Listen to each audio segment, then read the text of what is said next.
大家晚上好，欢迎大家来到翱翔天际谈古今论道理。今天是我们第20集的翱翔会客室，这一次我们请来了可说是马来西亚最重要、影响我国政经文教方方面面的超级政治人物。但因为他是有族同胞，我按中文，所以这次的直播将会以国语进行。担心听不明白的读友无需担心哦，我们会在最快的速度1-2天内就会剪辑并加上字幕上载，希望大家多多支持，谢谢大家。现在开始正式进入直播。Selamat malam, salam sehat dan salam sejahtera kepada semua penonton yang sudi mengambil masa bersama kami pada malam yang mulia ini. Jangan lupa bahawa esok adalah Hari Malaysia. Harapkan Malaysia akan bertambah maju dan kita dapat menewaskan COVID pandemik yang sedang melandakan negara yang tercinta ini secepat mungkin. Sebelum memperkenalkan tetamu yang betul-betul heavyweight untuk episod yang ke-20 malam ini, saya ingin berkongsi sedikit tentang program The Guest. Maklumat utama program ini adalah bertujuan untuk kongsi pengetahuan yang kurang diketahui oleh orang ramai.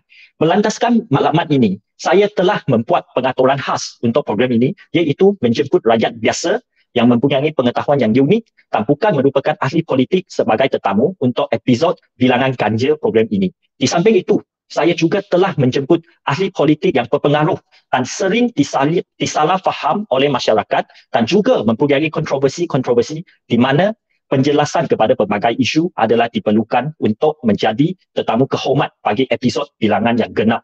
Sejak hari pertama saya memulakan program The Guest ini, saya telah berhasrat untuk menjemput tetamu kehormat bagi episod hari ini. Kerana kalau nak sebut tentang pengaruh seorang politik di Malaysia, tiada sesiapa, no one yang setanding dengan insan yang sering digelarkan sebagai negarawan ini.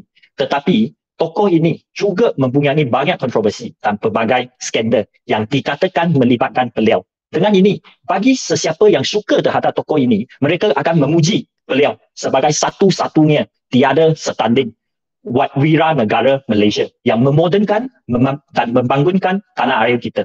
Tetapi sebaliknya, bagi orang yang benci terhadap tokoh ini, mereka sentiasa menganggap tokoh ini sebagai syaitan.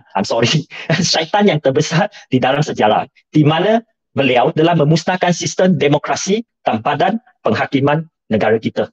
Walau bagaimanapun, tidak mengkira anda suka atau benci terhadap tokoh ini, anda semestinya tidak dapat menafikan pencapaian beliau. Dan juga tidak boleh dinafikan bahawa beliau adalah orang yang mereka bentuk Malaysia yang kita berada sekarang ini. Tokoh ini bukan sahaja merupakan Perdana Menteri yang paling lama berkhidmat di tanah air, tetapi beliau juga telah menggembali semula ke jawatan tersebut selepas bersara dari arena politik selama 15 tahun. Apatah lagi dengan umur melebihi 90 tahun. Pencapaian ini sahaja sudah cukup legenda dan cukup membuat seluruh dunia kagum. Selain itu, tokoh ini juga telah kerap kali diiktiraf oleh dunia. Sebagai contoh, hanya pada tahun 2019 sahaja, dalam 1 tahun itu sahaja, beliau telah diiktiraf oleh 3 badan antarabangsa yang terkenal. Pertama, sebagai lelaki Muslim paling berpengaruh. Kedua, 100 individu paling berpengaruh. Dan ketiga, 50 tokoh dunia paling berpengaruh. Adalah amat jelas, tiada sesiapa di dalam negara yang tercinta ini adalah setanding dengan tokoh ini. Tambahan lagi, tokoh ini juga terkenal dengan sifat keberanian dan ketegasan beliau, di mana beliau juga sering menegur negara barat yang lebih maju dan kuat di arena politik antarabangsa. Sebagai contoh, tokoh ini pernah menyerang dasar hegemoni Amerika Syarikat yang dilihat sering membuli dan mengambil kesempatan negara yang lebih lemah dan kecil. Saya amat percaya selepas pengenalan yang saya buat tadi, tiada sesiapa yang sedang menonton program ini tidak tahu akan siapakah tetamu kehormat untuk malam ini. Saya tak nak bazirkan masa lagi, dan sekarang saya dengan teramat bangga menjemput yang amat bahagia dan yang amat berhormat Tun Dr. Mahathir Mohamad, mantan Perdana Menteri Malaysia, untuk menyertai siaran langsung program malam ini. Silakan. Terima kasih. Saya menghargai peluang untuk membuat sedikit jawapan kepada bermacam-macam tuduhan yang dibuat terhadap diri saya. Saya kadang-kadang kurang faham kenapa umpamanya saya dipanggil sebagai seorang diktator. Yes. Tak pernah ada dalam sejarah manusia yang diktator letak jawatan, resign. Benar juga.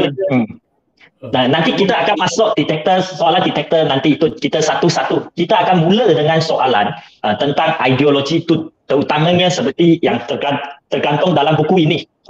Kita satu-satu. Sebelum saya mulakan soalan saya, Tun, jutaan terima kasih saya ingin ucapkan kepada Tun kerana sudi menerima jemputan saya. Dan sekarang kita telah mencecah 8,000 orang tengah menonton program ini. Penonton-penonton sila klik like, share dan subscribe channel ini supaya pihak YouTube akan mempromosikan video ini demi lebih ramai rakyat Malaysia dapat menggesan dan menonton program ini. Tun, saya mulakan sesi berbualan kita dengan bahagian pertama, iaitu ideologi Tun. Soalan pertama saya, seperti yang tersebut tadi, memang Tun terkenal dengan gelaran negarawan. Ramai orang menggelar Tun sebagai negarawan. Malah ramai kritik Tun juga menggelar Tun sebagai seorang resis. Sehingga bapa resis pun sering dilontarkan kepada Tun.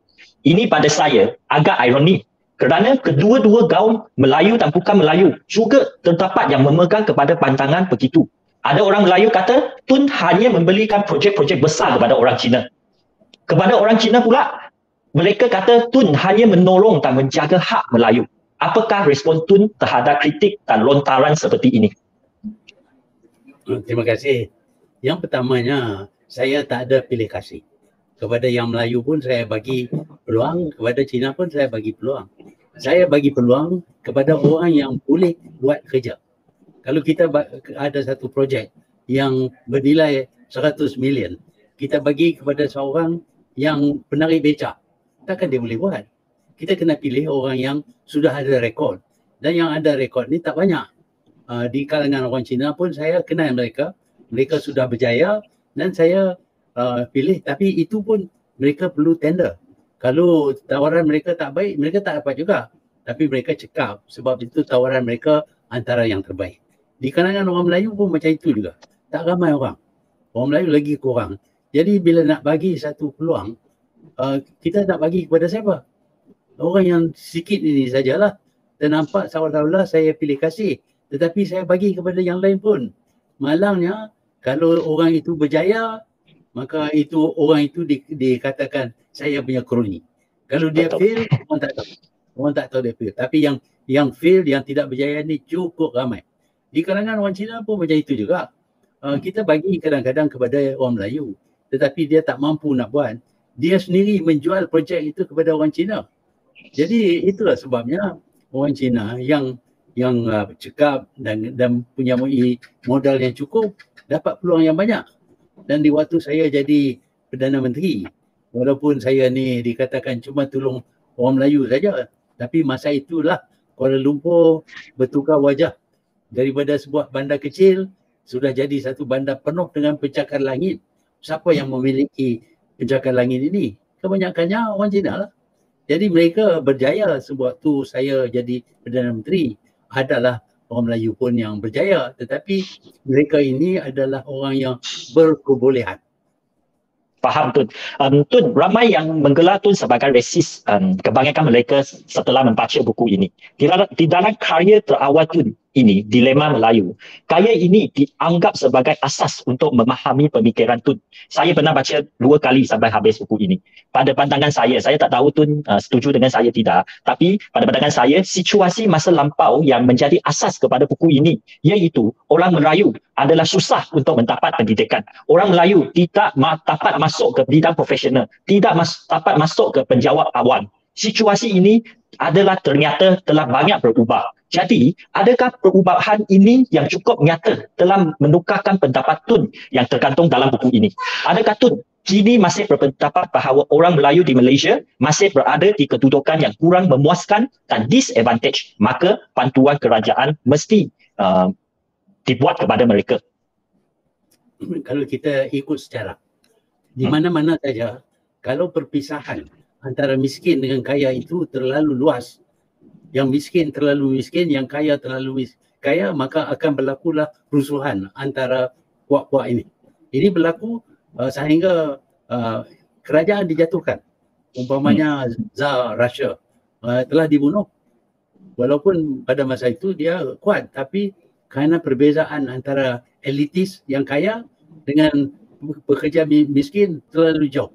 Dan pekerja miskin bangun, mereka cipta satu ideologi yang bermula dengan sosialis sehingga ke komunis, dan ideologi ini semata-mata disebabkan oleh perbezaan antara kekayaan di antara kaum, walaupun satu kaum.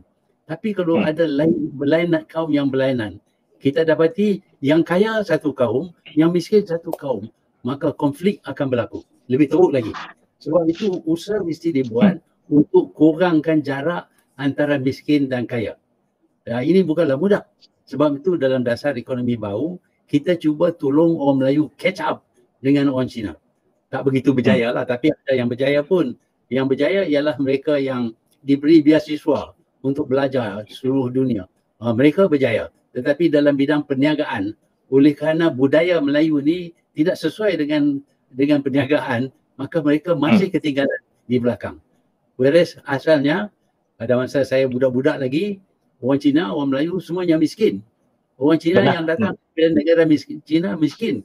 Datang sini untuk bekerja sebagai buruh kasar. Tapi mereka nampak peluang dan mereka cekap dalam mengeksploitasikan peluang. Umpamanya, Malaysia ini penuh dengan biji timah. Tanah itu milik orang Melayu. Tapi orang Melayu tak gali keluarkan timah, dia tak jadi kaya. Dia bagi kepada orang Cina, pasal orang Cina cekap. Dia nampak ada peluang di sini. Dia sanggup sewa daripada orang Melayu dan dia keluarkan timah, dia jadi kaya. Melayu habis timah, habislah. Jadi ini budaya. Budaya Melayu ni dia nampak peluang pun dia tak ambil. Dia cari jalan yang mudah. Lebih mudah bagi kepada ambil sewa sikit, bagi kepada orang Cina, cukuplah. Tapi bila dah habis biji, habislah. Faham Tun. Tapi Tun, sambung kepada Adi ya. Adakah Tun masih berpendapat bahawa affirmative action yang berdasarkan warna kulit dan bukan berdasarkan keperluan masih relevan? Seperti yang dikatakan oleh Tun tadi, orang Cina ada yang miskin, orang Melayu sekarang ramai yang kaya raya. Yang kita boleh nampak kat universiti pun penuh dengan orang Melayu. Setiap kawan, India, Cina, Melayu, Kadazan, Dusun, semua ada orang miskin. Kenapa affirmative action tak boleh dibuat berdasarkan keperluan, Tun? Ya, kalau kita tak buat affirmative action, jarak antara miskin dan kaya menjadi lebih luas, dan antara Cina dengan Melayu lebih ramai orang miskin di kalangan orang Melayu daripada orang miskin di kalangan orang Cina.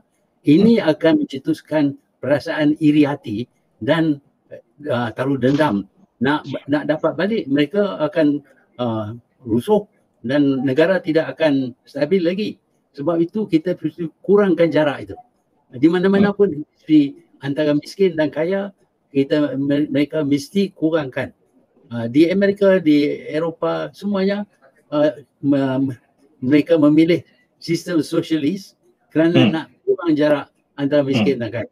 Jadi kalau kita di Malaysia membiar keadaan berterusan dan jarak antara Melayu dan Cina begitu jauh, akan berlakulah rusuhan. Walaupun ada Melayu yang kaya, tapi kalau kita nak buat statistik, kita akan dapati mereka tak ramai. Kalau kita nak kira bangunan pencakar langit di Kuala Lumpur, siapa yang memilih? Kita tu saya kira lah yang dimiliki oleh kerajaan. Itu kerajaan, dia boleh dapat apa pun.